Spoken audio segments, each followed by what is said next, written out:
ഞാനിപ്പോൾ നിൽക്കുന്നത് ബാംഗ്ലൂരാണ്. ബാംഗ്ലൂരിൽ നിന്ന് അനിയൻ്റെ ബൈക്ക് എടുത്തിട്ട് നേരെ ചങ്ങനാശ്ശേരിക്ക് കൊണ്ടുവരണം.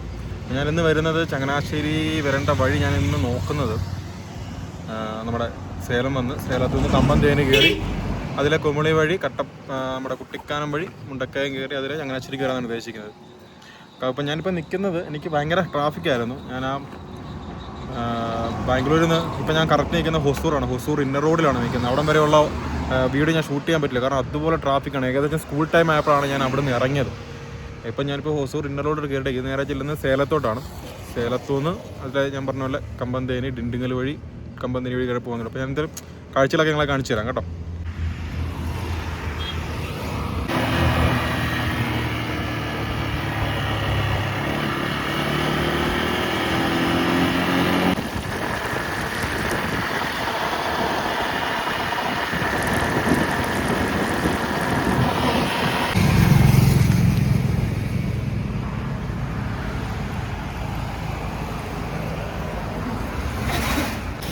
മൊത്തം പണി കിട്ടി ഗായ്സ്.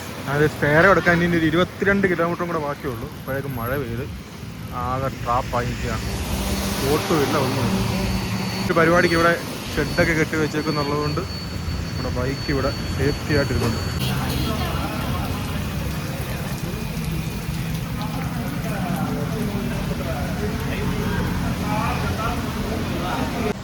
മഴയെന്ന് പറഞ്ഞാൽ മുടിഞ്ഞ മഴ.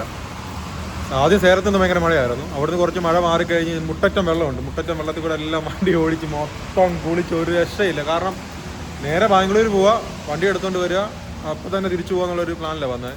അവിടെ ക്ഷീണം കാരണം കുറച്ചും കിടന്ന് ഉറങ്ങിപ്പോയി. ഉച്ചയെ കഴിഞ്ഞിട്ട് അവിടെ നിന്ന് ഇറങ്ങിയത്. എന്നാലും കുഴപ്പമില്ല, വലിയ മഴയൊന്നും ഇല്ലല്ലോ, കാരണം മഴക്കാലം അല്ലല്ലോ, ചൂടല്ലേ എന്ന് ഓർത്തിട്ട് വന്നതാണ്. എൻ്റെ ദൈവമേ, സേലത്ത് ഒടുക്കത്തെ മഴ. അതെന്ന് പറഞ്ഞു കഴിഞ്ഞാൽ എൻ്റെ ദൈവമേ ഒന്നും പറയാൻ പറ്റത്തില്ലാത്ത രീതിയിൽ മഴയായിരുന്നു. അവിടെ മാറിക്കഴിഞ്ഞിട്ട് നമ്മൾ പ്രശ്നം എന്ന് വെച്ചാൽ കൂടുതലും ഫ്ലൈ ഓവറിനകത്തൂടെ കയറി കഴിഞ്ഞ് ഒന്ന് കയറി നിൽക്കാൻ പോലും സ്ഥലമില്ല. അതാണ് ഞാൻ ഇവിടെ കുറേ ആടിനെയൊക്കെ കെട്ടുന്ന സ്ഥലം കണ്ടു. ഇവിടെ കയറി നിൽക്കുന്നത് ബൈക്ക് അവിടെ കൊണ്ട് വെച്ചിട്ടുണ്ട്. ഇനി ഇവിടുന്ന് മഴ മാറിയിട്ട് ഇനി എപ്പോൾ ചെല്ലാനാണോ എന്തോ. ഇന്നത്തെ ദിവസം മൊത്തം ത്രീഞ്ചലാണ് ഗായ്സ്. അബദ്ധം എന്ന് പറഞ്ഞാൽ മൊത്തം അബദ്ധങ്ങളാണ്. അവിടുന്ന് വണ്ടിയുടെ താക്കോൽ അരിയാൻ തന്നു. ആ താക്കോലുമായിട്ട് ഞങ്ങൾ ജ്യൂസ് കുടിക്കാൻ വേണ്ടി പോയതാണ്. ജ്യൂസ് കട വെച്ച് താക്കോല് നേരെ ഓടയ്ക്കാത്ത പോയി എന്ന് ഓർത്ത് നോക്കണം. എന്നെ ഗതികേടാന്ന് ഓർത്ത്. ആ ഓടയ്ക്കാത്തുനിന്ന് അത് അവിടെ എല്ലാം കപ്പി നടന്ന് കമ്പിയൊക്കെ ഇട്ട് എടുക്കാൻ പറ്റിയില്ല. നല്ല ആഴ്ചയുണ്ട്. എനിക്കൊന്നും എൻ്റെ കൈയുടെ നീളത്തിൽ അത്ര വലിയ കുഴിയാണ്. ചെറിയൊരു ഹോള് ഉള്ളൂ. പിന്നെ ഒരു കുപ്പിയുടെ അടപ്പിൻ്റെ അത്ര വരുന്നൊരു ഹോള്. കറക്റ്റ് അതിനകത്ത് തന്നെ താക്കോല് പോയി. കീച്ചേനെ ഊരി എൻ്റെ കയ്യിരിപ്പുണ്ട്, താക്കോല് മാത്രം താഴെ പോയി. എങ്ങനെ ഊരിപ്പോകുന്ന ഒരു പിടുത്തമില്ല. എന്നിട്ട് എനിക്ക് മൊത്തത്തിൽ അട്ടുപിടിക്കുക. എന്നിട്ട് ആ താക്കോല് അവിടത്തിൽ ഒരു കടയിൽ പോയിട്ട് മാഗ്നറ്റ് മേടിച്ച് ആ കൊക്കകത്ത് ഇട്ടിട്ട് ഇങ്ങനെ പയ്യെ പൊക്കിയിട്ട് താക്കോല് കിട്ടി. താക്കോല് കിട്ടി വരുന്ന വഴിക്ക് മൊത്തം മഴ. അപ്പോൾ അതിനേക്കാളും വലിയൊരു അബദ്ധത്തിൽ ഇപ്പം ഞാൻ നിൽക്കുന്നത്. നീ പുറകെ കാണുന്നതുണ്ടോ, തമിഴിലൊക്കെയാണ് എഴുതി വെച്ചപ്പോൾ എനിക്കൊന്നും അറിയത്തില്ല. അവിടെ ഞാനൊരു 2:30-3 മണിയായപ്പോൾ ഇറങ്ങി. ഉച്ചയ്ക്ക് ഫുഡ് കഴിച്ചില്ല. മൊത്തം താക്കോലൊക്കെ പോയി. അങ്ങനെയൊക്കെ ടെൻഷൻ കാരണം പിന്നെ ഫുഡൊന്നും കഴിക്കാൻ തോന്നില്ല. വിശപ്പൊക്കെ ആ വഴിക്ക് പോയി. പോകുന്ന വഴിക്ക് കഴിക്കാൻ വിചാരിച്ച് ഇറങ്ങി. ഇപ്പോൾ സമയം ഏകദേശം 9 മണിയായിട്ടുണ്ട്. ഒറ്റ കടയിലും കയറാൻ പറ്റത്തില്ല. അതുപോലത്തെ മഴ. നിന്നാ ഇറുക കയറുക എല്ലാം ആകെ ഭ്രാന്ത്. ഇപ്പം എത്തിയ അബദ്ധം എന്താ അറിയും, ഇത് ദാബ എന്ന് പറയുന്ന സാധനങ്ങളിൽ ഞാൻ കയറിയത്. ഈ ദാബ എന്ന് പറഞ്ഞാൽ ബാറാണെന്ന് എനിക്കറിയത്തില്ലായിരുന്നു. ഞാൻ ഇവിടെ വന്നിട്ട് ചപ്പാത്തി ചോദിച്ചപ്പോൾ അവർ ആ ചപ്പാത്തി ഇല്ല, തന്തൂരി തരട്ടെന്ന് ചോദിച്ചു. ഞാൻ തന്തൂരി എടുക്കാൻ പറഞ്ഞു. ഗ്രേവി എന്നാ വേണ്ടതെന്ന് ചോദിച്ചു. ഞാൻ പറഞ്ഞു ചിക്കൻ്റെ ഗ്രേവി മതി. പെപ്പർ മതിയോ എന്ന് ചോദിച്ചു. ഞാൻ പറഞ്ഞാൽ മതി, പെപ്പർ ചിക്കൻ്റെ ഗ്രേവി മതിയെന്ന് പറഞ്ഞു. ശരി. അപ്പോൾ ഞാൻ ഓർത്ത് ചപ്പാത്തിയുടെ കൂടെ ഗ്രേവി മാത്രമേ ഉള്ളൂ, എന്തെങ്കിലും കഷ്ണം കൂടെ മേടിക്കണ്ടേ. അപ്പോൾ പിന്നെ ചിക്കൻ ഫ്രൈ ചോദിച്ചു. അപ്പോൾ അത് ചിക്കൻ ഫ്രൈ ഇല്ല, ചിക്കൻ 65 ആണെന്ന് പറഞ്ഞു. ഓക്കെ, ചിക്കൻ 65ൻ്റെ ഒരു ക്വാർട്ടർ എടുത്തോളാൻ പറഞ്ഞു. ബില്ല് വന്നപ്പോൾ 500 രൂപ. ഇവർ ഈ ഗ്രേവി ആണെന്ന് പറഞ്ഞ് കൊണ്ട് തന്ന സാധനം പെപ്പർ ചിക്കൻ ആയിരുന്നു. നവന്മാർ പറയണ്ട, നമുക്ക് അറിയാമോ എന്നായിരുന്നു. കണ്ടാ കിടഞ്ഞായിട്ട് ആകെ ഭ്രാന്ത് പിടിക്കുക. പെപ്പർ ചിക്കൻ നമ്മുടെ ഒരു പ്ലേറ്റ് നിറച്ച്. ഇപ്പം ആ സമയത്ത് വേണ്ട എന്ന് പറയുമ്പോഴത്തേനും സാർ അത് ഓർഡർ ചെയ്തതാണ് എന്ന് പറഞ്ഞു. ശരി, കഴിച്ചല്ലേ പറ്റത്തുള്ളൂ. അപ്പോൾ നമ്മൾ വിചാരിച്ചില്ല 100-110 രൂപയില്ലേ കാണത്തുള്ളൂ. 200 സംതിങ് ഇരിയാങ്ങാട്ടെ പെപ്പർ ചിക്കൻ്റെ വില. ചിക്കൻ 65 എന്ന് പറഞ്ഞു ഇതിനകത്ത് 220 രൂപ. ഒരു റൊട്ടിക്ക് 35 രൂപ. 500 സംതിങ് രൂപയായി. ഇനി അടുത്തിനി പോകുന്ന വഴിക്ക് ഇനി എന്തൊക്കെയാണെന്ന് തമ്പുരാന് മാത്രമേ അറിയത്തുള്ളൂ. ഇനി എന്തൊക്കെ അബദ്ധങ്ങളാണ് പറ്റാൻ പോകുന്നത്. നിലവിലുള്ള എനിക്ക് എന്ന് പറയണേ ഈ മൊത്തത്തിൽ തമിഴ് എഴുതിച്ചൊക്കെ ഞാൻ വിചാരിച്ചു ഇതിൻ്റെ പടങ്ങളെല്ലാം കണ്ടപ്പോൾ ഞാൻ വിചാരിച്ചു വല്ല ഹോട്ടലും ആയിരിക്കും. ഹോട്ടലല്ല, ധാബ. ധാബ എന്ന് പറഞ്ഞാൽ ബാറാണ്. എനിക്കറിയത്തില്ലായിരുന്നു, എന്ത് ചെയ്യാൻ. കാണാവോന്ന് അറിയത്തില്ല. അങ്ങനെ നമ്മൾ തേനി വരെ വന്നു. ഞാൻ തേനിയിൽ നിന്ന് നേരെ തേനി ടൗണിലോട്ട് പോകുന്നില്ല. ഇപ്പോൾ ഏകദേശം ഒരു 3-3:30 ഇനി നേരെ കമ്പത്ത് പോയിട്ട് കമ്പം വഴി കുമളി കയറി പോകാൻ വേണ്ടിയിട്ടാണ്.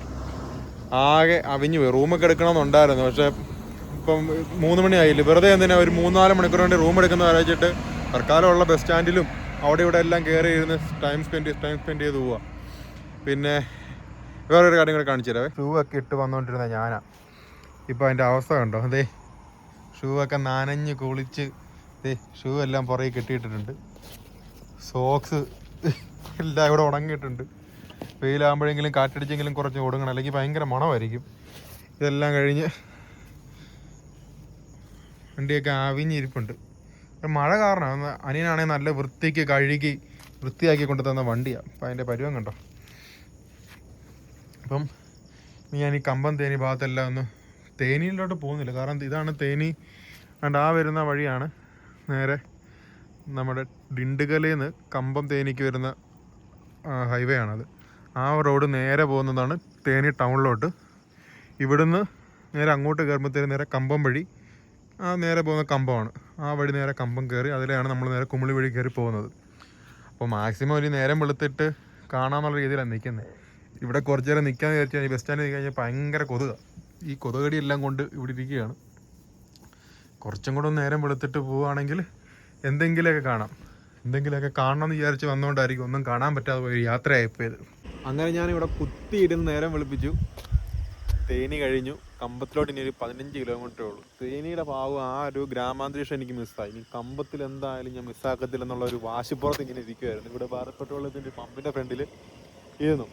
ഞാൻ പറഞ്ഞില്ലേ, ഞാനൊരു 2 മണി ആയപ്പോഴത്തേക്കിനും ഞാൻ ആ ഡിണ്ടുഗലിൽ നിന്ന് തേനിയിലോട്ട് പോകുന്ന ആ റോഡ് ബൈപ്പാസ് റോഡിൻ്റെ അവിടെ എത്തിയായിരുന്നു. ബസ് സ്റ്റാൻഡുകളെല്ലാം കയറിയിരുന്നു. സമയം കളഞ്ഞ് കാരണം റൂം എടുത്തു കഴിഞ്ഞാൽ നഷ്ടമാണ്.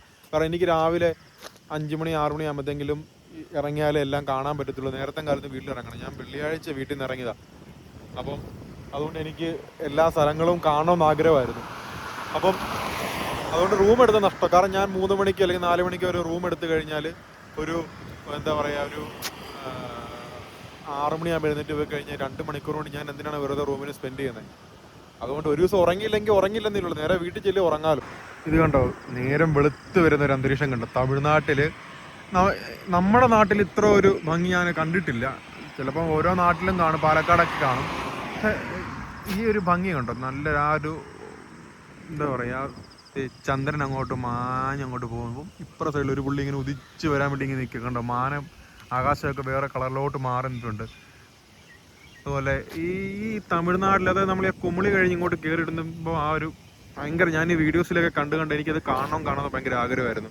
നമ്മുടെ വണ്ടിയെല്ലാം ഇട്ടിട്ടുണ്ട്. ഞാൻ എൻ്റെ ഷൂ ഒക്കെ ഉണങ്ങി ഷൂ എല്ലാം എടുത്ത് കാലോട്ട് ഇട്ടിട്ടുണ്ട്. വണ്ടിക്ക് റെസ്റ്റ് കിട്ടി. എനിക്കൊന്നും ഉറങ്ങിയിട്ടില്ല ഞാൻ. ഞാൻ അങ്ങനെ ഇരുന്ന് നേരം വെളുപ്പിച്ചു.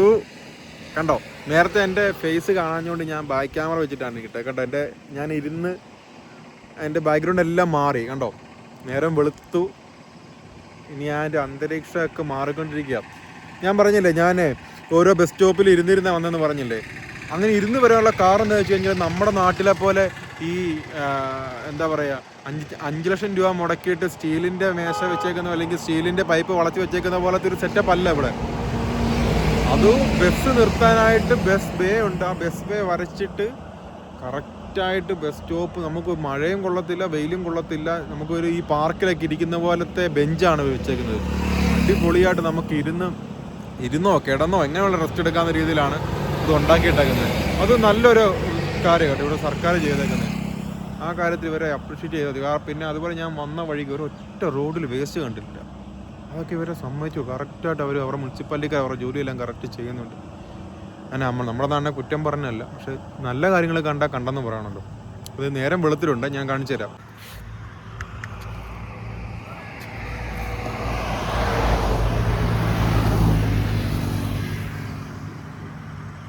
ഹായ്, അപ്പോൾ നമ്മുടെ യാത്ര തുടങ്ങാൻ പോവാണ്. കമ്പം തേനി വഴി ഞാൻ റൂട്ട്, എൻ്റെ കോലം കണ്ടല്ലേ, ഉറങ്ങിയില്ലെന്നേ, മൊത്തവും പൊടിയടിച്ച് മഴയും കൊണ്ട് ഡ്രസ്സും മാറിയിട്ടില്ല, ഒന്നും മാറിയിട്ടില്ല. അപ്പോൾ അനിയൻ്റെ ഒരു സ്വെറ്റർ ഇരിപ്പുണ്ടായിരുന്നു, അതെടുത്തിട്ടിട്ട് ആണ് തൽക്കാലം അഡ്ജസ്റ്റ് ചെയ്യുന്നത്. ഞാൻ കമ്പന്തേനി റൂട്ടിലോട്ട് വന്നത് തന്നെ ഈ ഒരു കാഴ്ചകൾ കാണാൻ വേണ്ടിയിട്ടാണ്. കണ്ടോ, നെൽപ്പാടങ്ങളാണ്. അപ്പോൾ ഈ ഒരു കാഴ്ചയിലോട്ട് പോകാം. അപ്പോൾ ഞാൻ നേരെ വണ്ടി എടുക്കുക കേട്ടോ.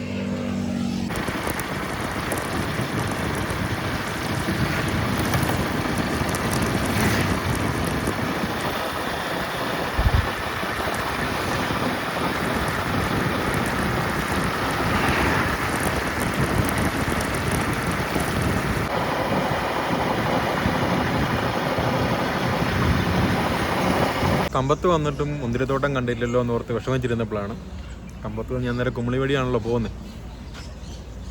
ദൈവാധീനത്തിന് ഞാൻ കണ്ടു മക്കളെ, കണ്ടു മുന്തിരിത്തോട്ടം കണ്ടു.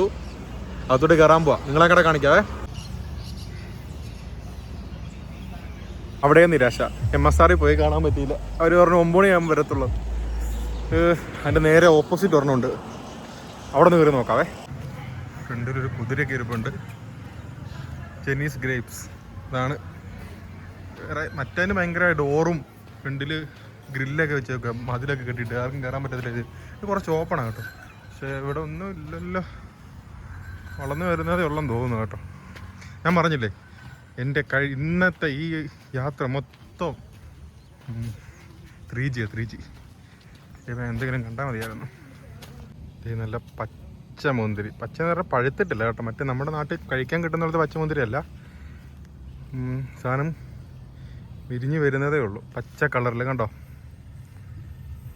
അങ്ങ് അകത്തോട്ട് കയറി നോക്കാം, ചെല്ലുമ്പോൾ എല്ലാം കാണാൻ പറ്റുമോ നോക്കട്ടെ.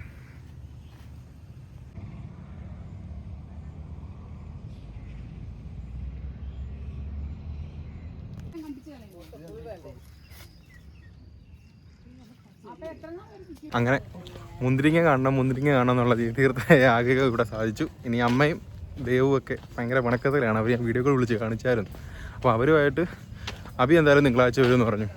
അബിയും കൂടെ വന്നു കഴിഞ്ഞിട്ട് അമ്മയും അബിയും എല്ലാവരെയൊക്കെ ആയിട്ട് ഇതുകൊണ്ട് കാണിക്കാം. അപ്പോൾ ഞാൻ ജസ്റ്റ് ഇത് നോക്കാൻ വേണ്ടി വന്നതാണ്. ബാക്കിയുള്ളതൊക്കെ 9 മണിയായി തുറക്കത്തുള്ളൂ എന്ന് പറഞ്ഞു. പക്ഷേ ഇവിടെ മറ്റേ ചെന്നീസ് ഗ്രേപ്സിൽ മാത്രം നേരത്തെ തുറക്കുന്നുണ്ട്. നമ്മൾക്ക് കാണിക്കാൻ വലിയ നിബന്ധനകളോ കാര്യങ്ങളോ എൻട്രി ഫീസോ ഒന്നുമില്ല, ആർക്ക് വേണമെങ്കിലും വന്ന് കാണാം.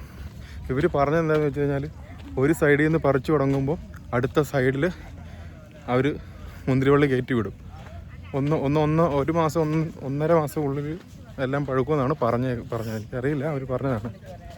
അപ്പോൾ ഇനി പോകുന്ന റൂട്ടിൽ അടുത്ത വിശേഷങ്ങൾ പോകുന്ന വഴിക്കാണ്.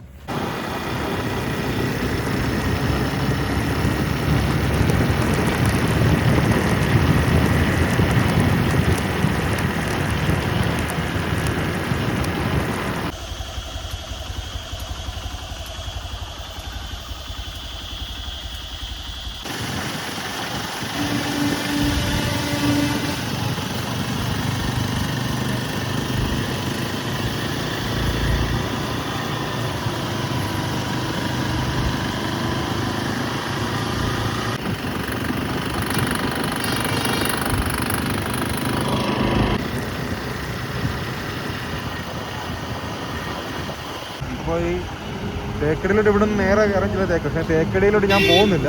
കാരണം എന്താണെന്ന് വെച്ച് കഴിഞ്ഞാൽ അവിടെയും കൂടെ ഞാൻ വീട്ടുകാരെ കൊണ്ടുപോകാതെ പോയി കഴിഞ്ഞാൽ വെറുതെ കുടുംബകാലം ഉണ്ടാക്കുന്നത് അങ്ങോട്ട് പോകുന്നില്ല. ഇനിയും വീട്ടുകാരുമായിട്ട് എന്തായാലും ഞാൻ ഇവിടെ വരുന്നു. തേക്കടിയിൽ വരണം, കുമളിക്ക് പോകണം, കമ്പന്തേനി എല്ലാം പോകണം. നമുക്ക് നേരെ പോകേണ്ട വണ്ടിപ്പെരിയാർ റോഡിൽ കൂടാണ്. നമ്മൾ നേരെ ഈ കാണുന്ന വഴി കൂടാണ് നമ്മൾ പോകുന്നത്.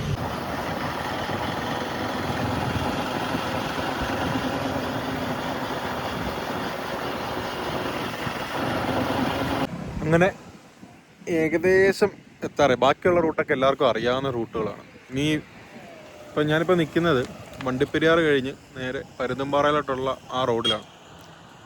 ഇനി നേരെ അറിയാമല്ലോ, പരുന്തുംപാറ, അവിടുന്ന് കുട്ടിക്കാനം, മുണ്ടക്കയം, അതിലങ്ങ് നേരെ ചങ്ങനാശ്ശേരിക്ക് പോകും. പക്ഷേ ഇത് കണ്ടു, ഞാൻ സത്യം പറയാം, ഞാൻ പരുന്തുംപാറയ്ക്ക് ഇപ്പുറത്തോട്ട് വന്നിട്ടില്ല എന്നുള്ളതാണ് സത്യം. വണ്ടിപ്പെരിയാർ എൻ്റെ ഒരു കൂട്ടുകാരൻ്റെ കല്യാണത്തിന് വന്നിട്ടുണ്ടായിരുന്നെങ്കിലും അത്ര നമ്മൾ ശ്രദ്ധിച്ചിട്ടില്ല. പക്ഷേ നല്ല രസം കേട്ടോ. എനിക്ക് ഈ മൂന്നാർ പോയതിനേക്കാളും ഒരു ഫീൽ ഇവിടെ കിട്ടുന്നുണ്ട്. ഇപ്പോഴത്തെ ഈ ഒരു സീസണിൽ ഞാൻ തോന്നുന്നു നല്ല രസം. മൊത്തം പച്ചപ്പ്, ഭയങ്കര പച്ചപ്പ് കാണാനായിട്ട് അടിപൊളിയാണ്. ആരെങ്കിലുമൊക്കെ ഈ സമയത്ത് ഫാമിലിയായിട്ട് ഇറങ്ങുന്നുണ്ടെങ്കിൽ ഇറങ്ങാം, ഇപ്പോൾ കാര്യങ്ങളോ ഇല്ല. പക്ഷേ നല്ലൊരു ഫീലുണ്ട്. നമുക്ക് ഫാമിലിയായിട്ട് റിഫ്രഷ്മെൻറ്റിന് പറ്റിയൊരു സമയമാണ്. വെക്കേഷനൊക്കെ അല്ലേ, എല്ലാവരും ഒന്ന് ഇറങ്ങുന്നേ.